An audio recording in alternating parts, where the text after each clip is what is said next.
Well, hello, everybody. I am excited to be here with you today, and I'm excited to join forces with Miss Rachel Schell, and we are going to talk about adaptability because that's like the name of the game right now. And I mean, honestly, everything, we're going to apply it to leadership, but you got to be adaptable today, Yeah, right? So first, let's start out and a little bit of introductions. So if anybody who doesn't know us gets to know us, um, yeah. I will let you start. Sure. Thanks, Lauren. So I'm Rachel Schell. I am the owner of RAS Personalized Solutions, and we are a learning and development company. We work with corporations to create real and simple personalized learning solutions. And we have some specialties, and one of those specialties is leadership development. So often we are working with different companies who bring us in and they say, we want to change our culture. We want to look at how we're doing things. And so usually in those conversations, we start with, well, what are your leaders doing? Your Yep. leaders set the tone for your culture. So we work with a lot of leaders to do that development. And throughout the work that we've done, we have conducted research over the years. And we have narrowed down leadership development to 8 essential skills. And adaptability is one of those skills. So I'm excited we're talking about this because and we'll get into this. I think adaptability is one of those skills that maybe 4 or 5 years ago we wouldn't have thought of as a key skill for leadership, but now I think it's more important than ever. I agree. And I gotta tell you on that like we've always kind of had, the fast-paced world of technology and everything that goes with it. But it feels like it's getting faster all the time, and especially with all sorts of different work environments and people, and it's got to be flexible, right? Um, so I am Lauren Dreyer. I am the founder of Forged by Fire, and I do I do keynotes and leadership, mindset, and neurodiversity topics. That goes very deep, so that's a very general thing.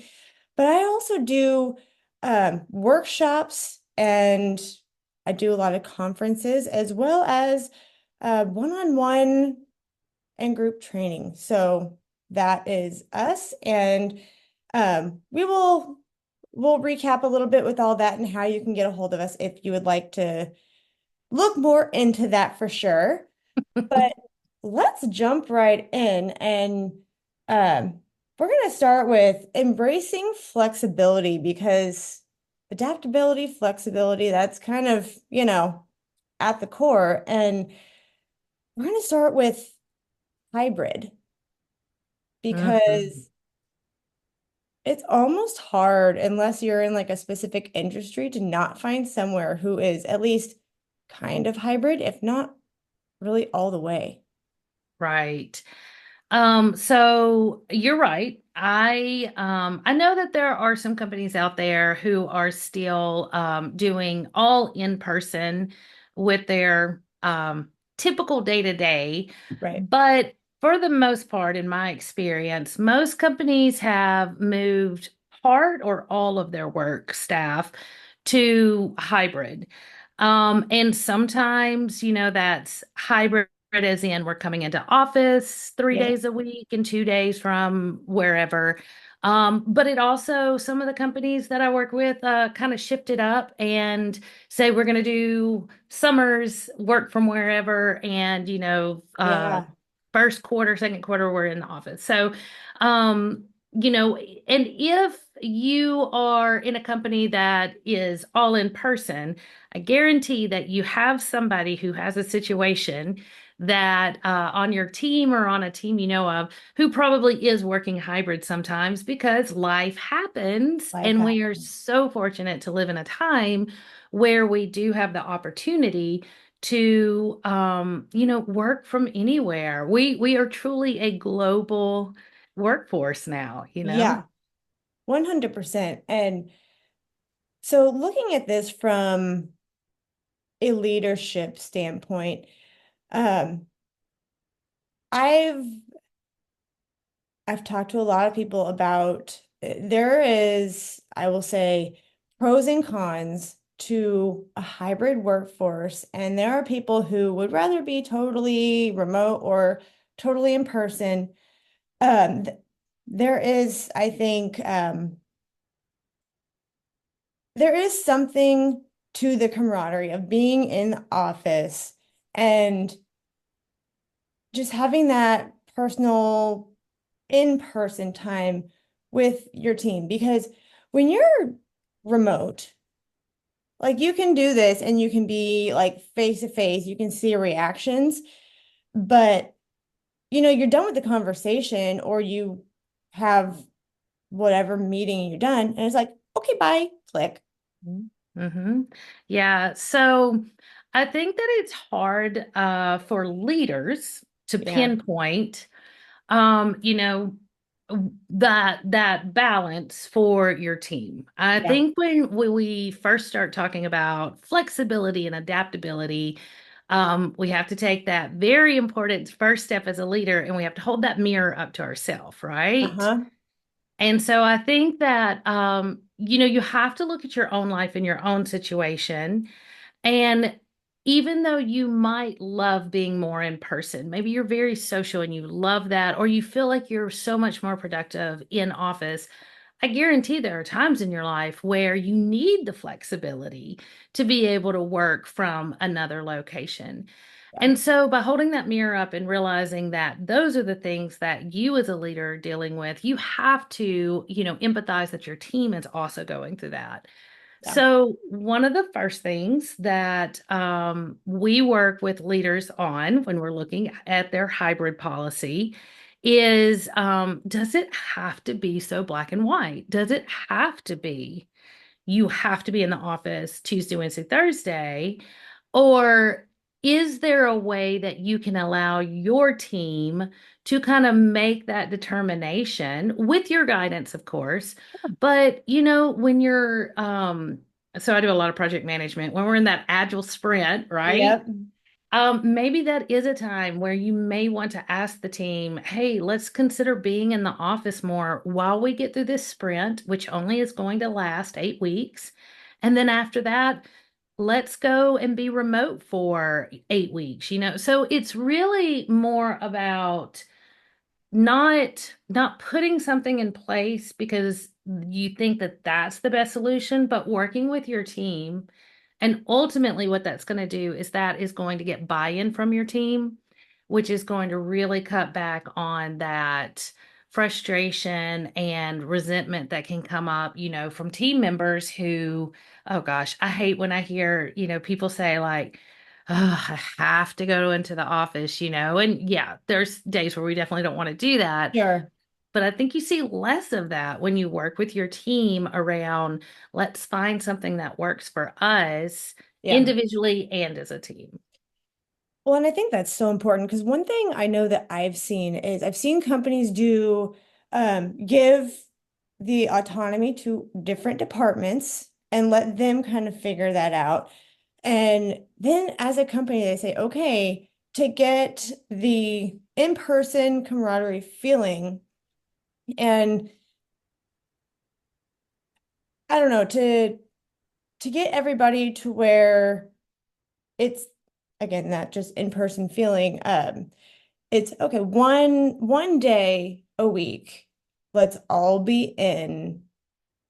And and unfortunately sometimes those days end up being like full of meetings. Everybody's like, oh yeah, you're in meeting.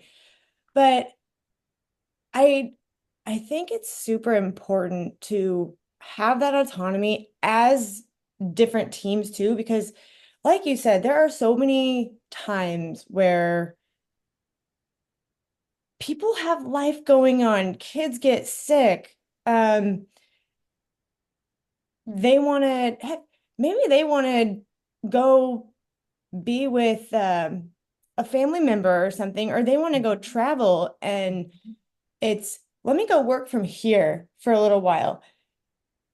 And in order, if they can have that autonomy and not get penalized for doing that, what I found is people are much more flexible with you Mhm. when you need them to be a little bit more um, strict with the schedule, I guess. Absolutely. So, from my own personal experience, my mom she's been diagnosed with early onset dementia. Oh, So, yeah, she's not even 70 yet. And she and my dad live 8 hours away. But there are times when, my dad needs help and, I have to go. And I'm fortunate that I am in a situation where I can go. yeah, And my clients know as well. But yes, in that case, if I were working for someone full time, it would, this is a situation where that flexibility is so needed because if I had to choose between coming into the office every day or being yeah, able to take care of my mom, that's not a choice that you want to ask people to take, no, to have to make. no, So you're absolutely right.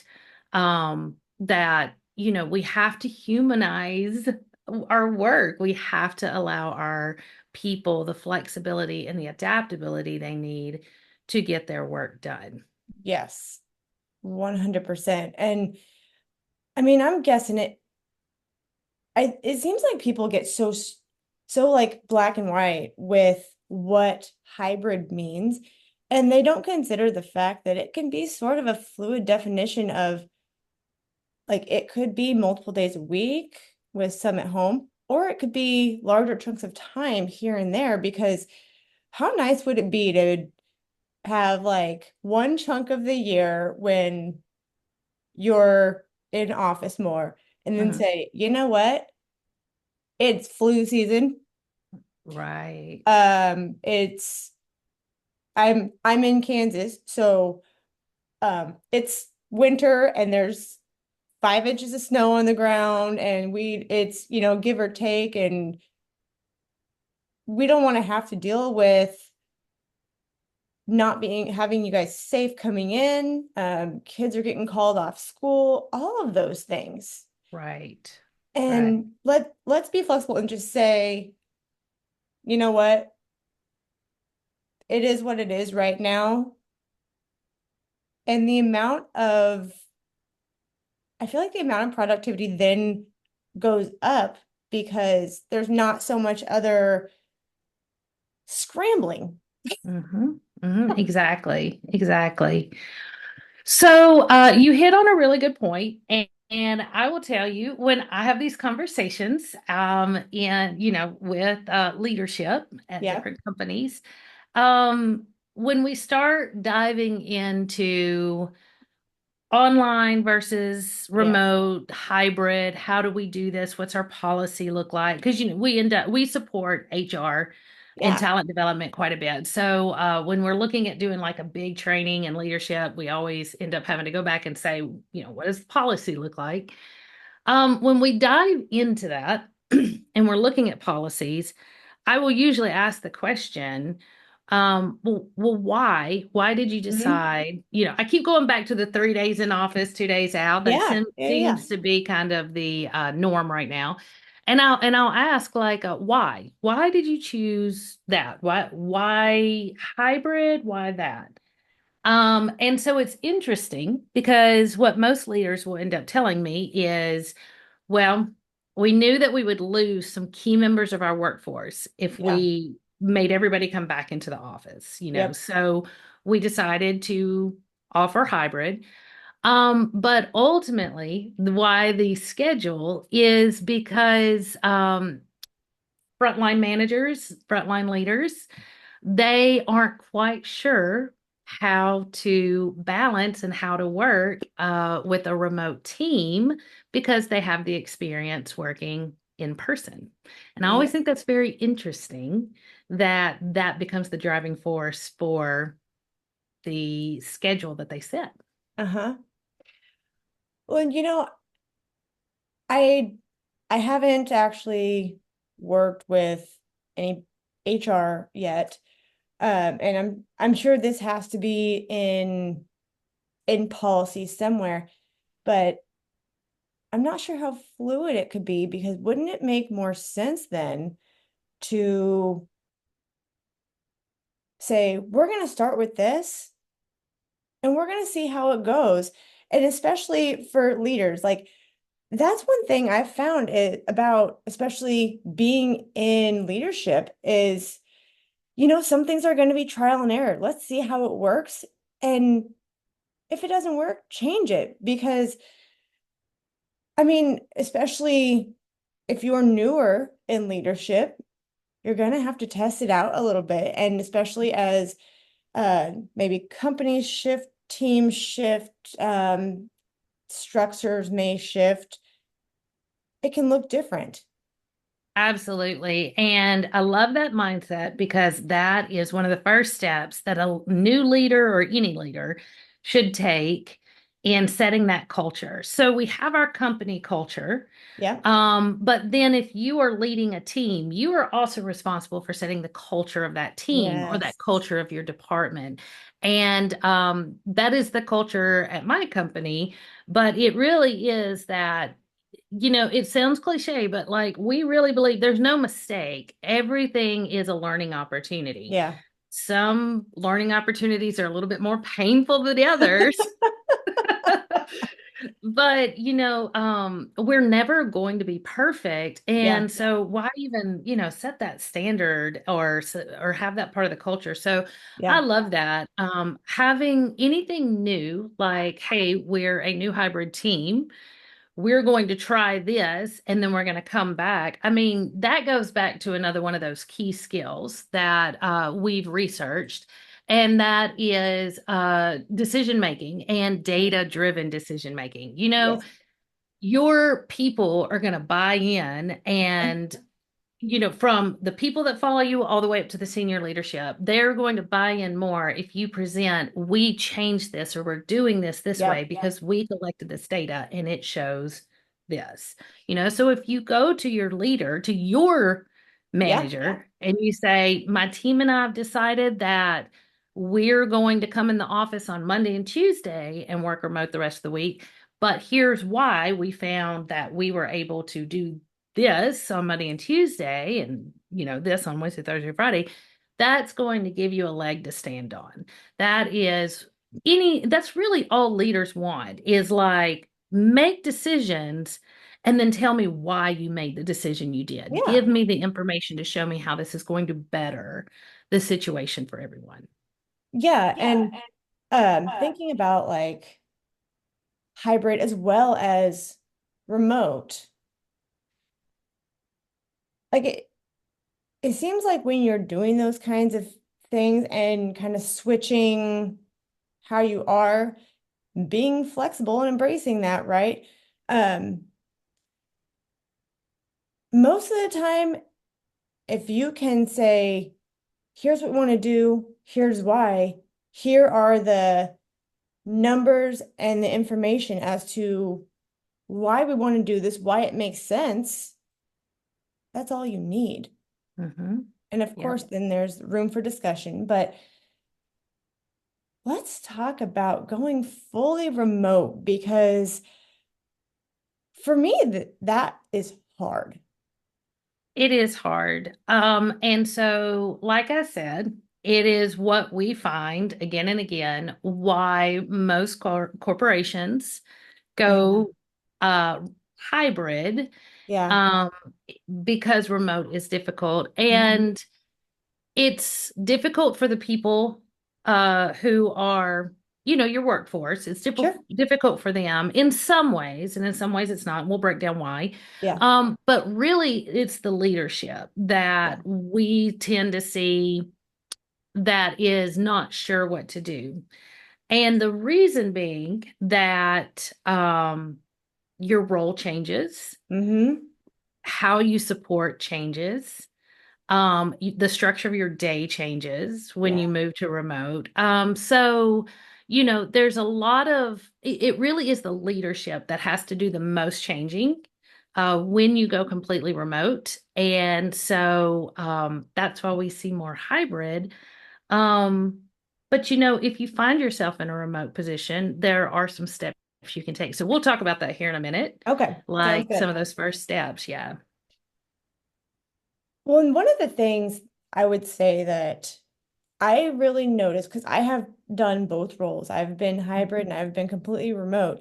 When I was remote, I was working for a company and my entire team was spread throughout the country. Hmm. And I find that a lot when I hear about remote teams. And I think one of the biggest things I've seen is the fact that you have to be intentional about check-ins and getting that face time and not necessarily making it be about solving a problem or having a meeting. It has to be that like schedule the one-on-one time.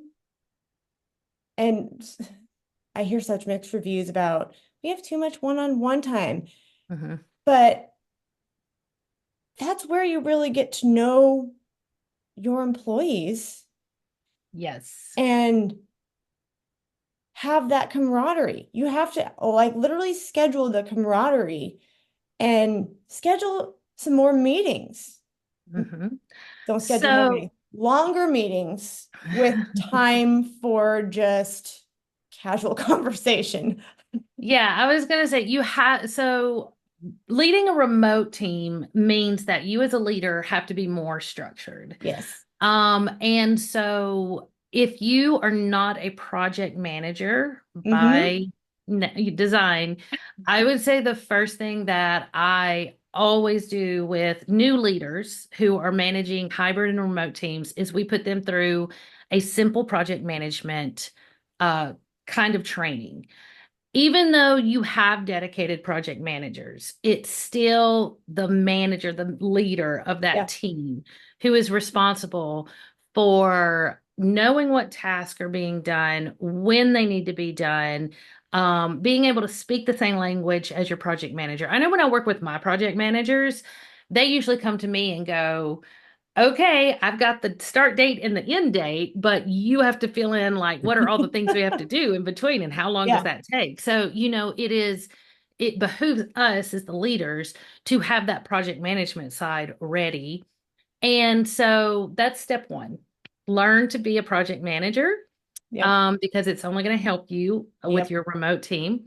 And Yep. then step two is either set up one-on-one meetings or restructure how you're doing it. And here's some things to do that's going to help you. So, research shows that you should be meeting with each individual team member for 2 hours a month.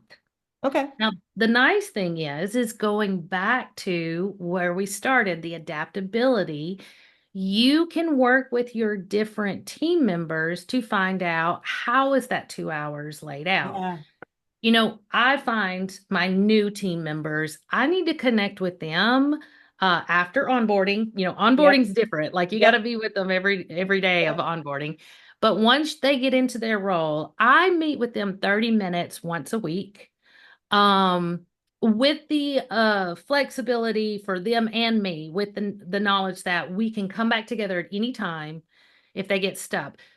In my company, we have a emergency button on our intranet site, and Nice. they literally go and whatever they're having a problem with, they click it and it automatically sends a meeting request email to whoever it is. If it's the project manager, like they've got different things. Like, is it a question about policy? Is it a question about how to do this?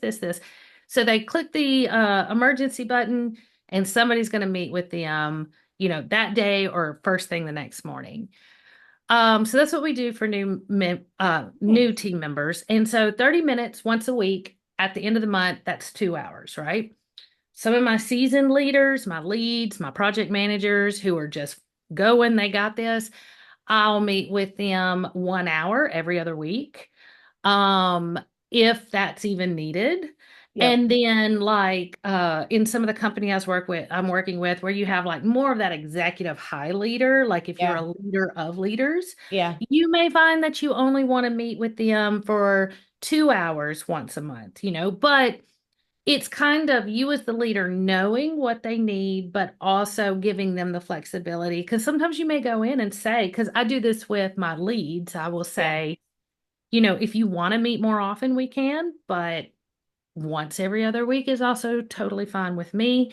Yep. It doesn't matter because research shows that at the end of that month, you're achieving the same goals, you're working through the same things. Yep. Um, you're still making the same connection. So that is your first step is redefine what that meeting looks Yes. like and then set an agenda, but you're not the one doing the agenda. Your team member should I set your like agenda. that. Yes, yes. So you have certain things that you know you need to get done. So you just tell them, this is what I do with my leads and assistants. I say, we got to talk about your projects. We Yep. got to talk about your career development, and Yep. we got to talk about the goals of the company. Other than that, the rest is yours. You send me an agenda at least 2 days before what we need to cover, and that's what we talk about. So. That is that is a phenomenal way of looking at it because you've got to cover and do your home, I want to say homecoming, housekeeping. But then they get a chance to then discuss all the things that they're seeing that you don't necessarily get on your radar. Well, it does exactly what you were saying. Yeah. I can't come in and say, oh, Brian needs social time because Yeah. he doesn't. That's just not what he is. Brian is, a high producer for me. He needs time to put his head down and he needs to get things done. He only wants to meet once every other week. Yes. The niceties are short. That's just how he is. He Yep. just wants to solve any problems, know what's coming up, let him get back to work. Yep. Hannah, she is by herself more throughout the week. So she wants to connect. She wants to have those conversations. Yeah. She wants to meet 30 minutes every week. But by them setting their agenda, they drive what they need from me. I show up in support. I get Yeah. it 2 days early so that I can make sure that I have what I need to support them, Yeah. but they drive the tone. Then I'm not having to, try to set up more of this social thing if that's not what's needed. Yeah. Yeah. And then we do the same thing with our team meeting as well. We still have a team meeting with the whole group every week. And again, the team drives the agenda, not me. Yeah. That is a great thing. And I wish I would see a lot more companies adopt that because then, yeah, you can make sure that each person is getting what they need and you're not assuming what you think they need. Yes. That's, So it comes back down to the theme of this, which is adaptability. yep, And I would say, so in our research, why is adaptability a skill that leaders need in 2024? It's because now more than ever, you are going to be asked to pivot, yep, sometimes on a weekly basis. yep, And so you have to be prepared for that. And the more that you show up and you don't let these changes fluster you, the more of a leader you show up as. So, what it means to be adaptable is you stay informed, you embrace flexibility, and you foster that growth mindset. yes. So we're working on getting towards the end of our time, but wonderful with going into the growth mindset because honestly, that is like such an overhead of what it really takes because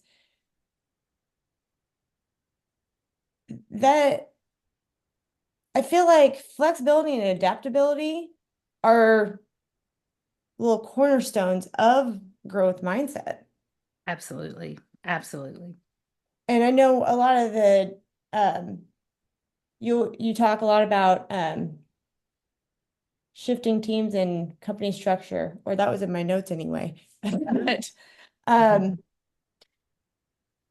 that that's part of both adaptability and flexibility because as the structures change, as teams change, and with that, an overall bigger company structure, that's part of the pivoting that you were just saying is you have to be ready to do all of that. And Mhm. you have to be ready to introduce that to your team and then shift how all of these things look for you. Right. So, a really good example is a company I'm working for right now in Texas, and they are seeing phenomenal growth. But the funny thing is a lot of companies I work for, growth is where you start seeing the cracks. Yep. That's where you start seeing things not working the way that they should be. Dang growing Um, pains. yeah. And so one of the things that we're working on with their leadership is looking at their adaptability.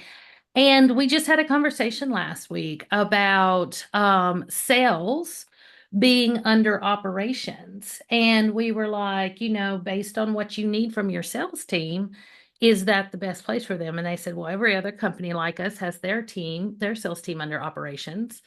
And we had a really good conversation like, is that what your company needs now, though? And ultimately, they decided to make a change and create a new department for marketing and sales. And it is, more of like the hub now between Hmm. operations and the executive leaders and some of the other parts of their structure.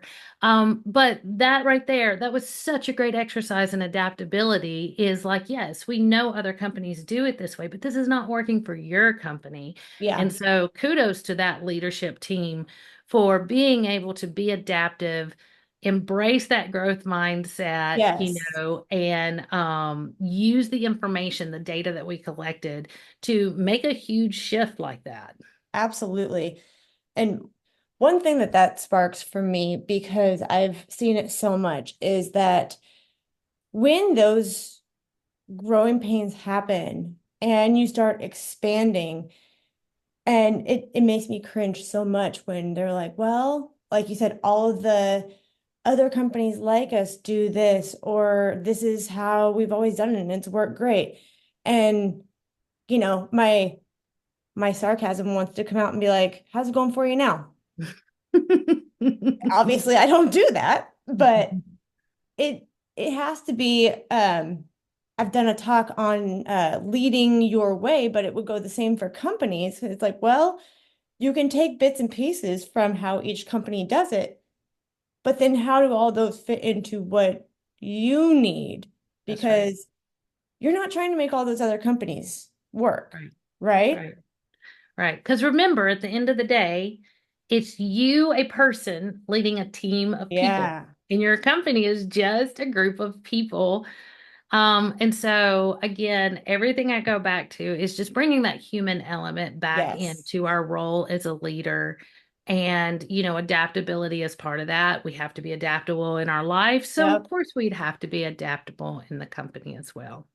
Absolutely. And some of those things are harder to embrace during some times than others.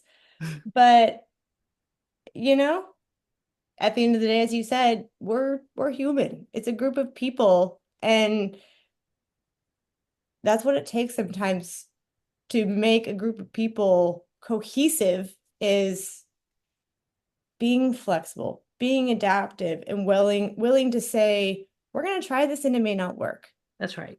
We're That's going to right. try it and it may not work, and then we will pivot. That's right. That's right. And here's the data to show. And here's the data to show. Don't forget the data. That's Sorry. right. That's right. That's right. Um, well, Rachel, it was so much fun to chat about this with you today, and I learned a lot of things that I wouldn't have even thought about, so thank you for that. Um, if people want to get in contact with you, how do they do that? Yeah, great question. So, my website is raspersonalized.com. Don't add solutions to the end of it, just raspersonalized.com. Or you can always connect with me on LinkedIn. I have quite a following, and my last name is Schell, Schell, and I'm one of the only Rachel Shells out there. So, if you search for me on LinkedIn, I should come up pretty quickly. But I would love to have anybody connect with me. I never decline a request. So please, please do. And you can message me or on my website, you can email me and reach out. If you have any questions about anything we've talked about, I love talking about this. I could talk about it all day. So please do not hesitate to reach out. Absolutely. And if you are looking to find me, the best way to do that is honestly LinkedIn. It is under Lauren Dreyer. Or I do have a page for Forge by Fire now, so you can do that. But yeah, Rachel and I are here to help. And it was great talking to everybody today. It was so much fun to be here with Rachel. And until next time, we will see y'all later. All right. Sounds good. Thanks, Lauren.